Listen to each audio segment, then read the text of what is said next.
Welcome to Coddiwomple Travelers. Today we're going to replace the anode rod in our Suburban 12-gallon water heater. Hadn't been done in about a year, so this ought to be fun. See you in a minute.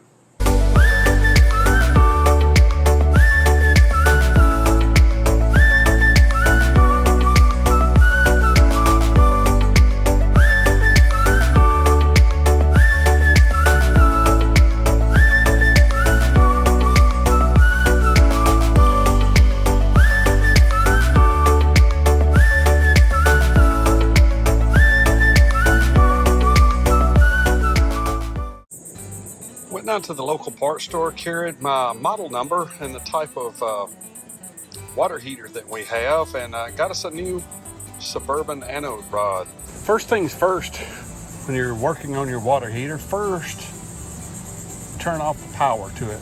That includes flipping the switch on your one switch panel and also turning off the main breaker to it, ensuring that the gas is turned off and that it's completely disabled before you start doing any kind of work. Next, it's full of hot water. You need to take extreme care in the fact that it will scald you.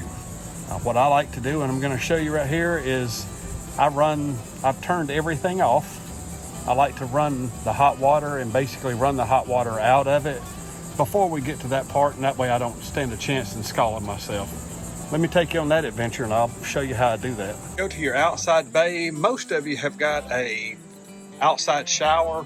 I like to hook the hose up to it and take the nozzle off the end, and I will turn on the hot water and let it run until it starts to get cool or cooled off and take the majority of the hot water out of the system. That way we don't stand a chance of getting scalded or burned when we get to taking this thing apart.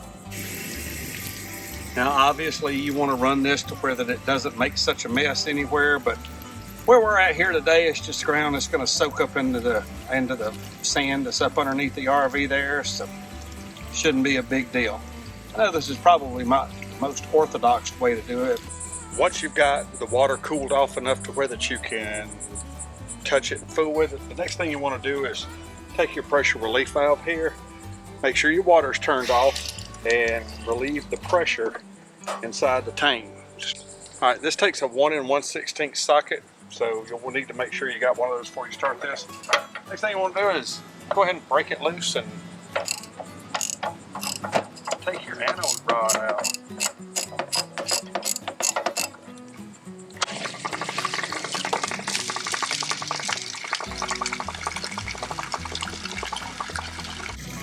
So after just about 13-14 months, this is what our anode rod looks like.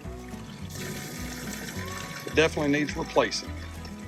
So the next thing you want to do is make sure that you got, and you can pick these up pretty much anywhere at most RV stores, to pick you up a wand so that you can clean out your tank, and just be careful and give it a good flushing out. Get all that, you can see the calcium build up in the mud and the stuff coming out of it. So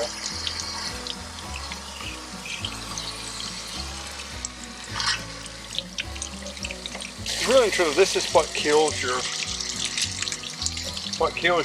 water heater, is all the sediment, rust, and calcium sitting down in the bottom of it and not being flushed out, and they'll sit there and eventually rust your tank out. So I'll make sure and do this at least once a year.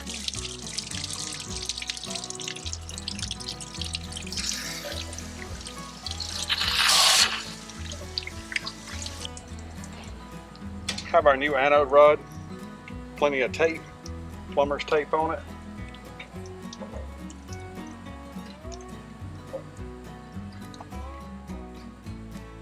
I want to take special care, and because this is so heavy on one end, I want to be really careful not to cross thread it, and make sure that you got good threads.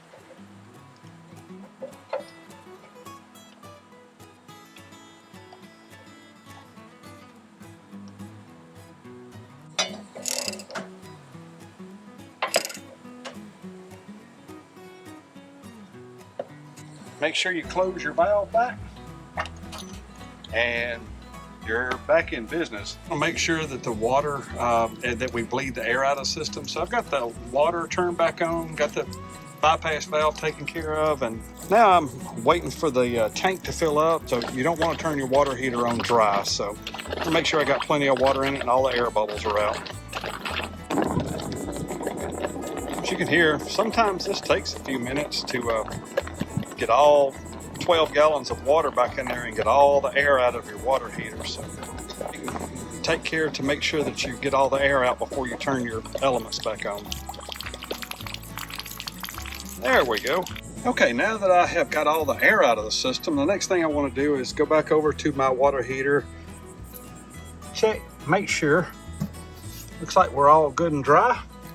Looks like this was a success. So let's turn the power back on, get Miss Donna some hot water going again. We'll call this project complete. As you can see, replacing the anode rod, not that bad of a job. Don't really need any specialty tools. It is nice to have the 1 1/16 socket with a ratchet to take it off, and having the extra nozzle to spray up and clean your tank out is kind of extra. I'll put a link in the description below for that. Easy project to take care of. If we can offer any more information, leave it in the comments below, and we'll see you next time.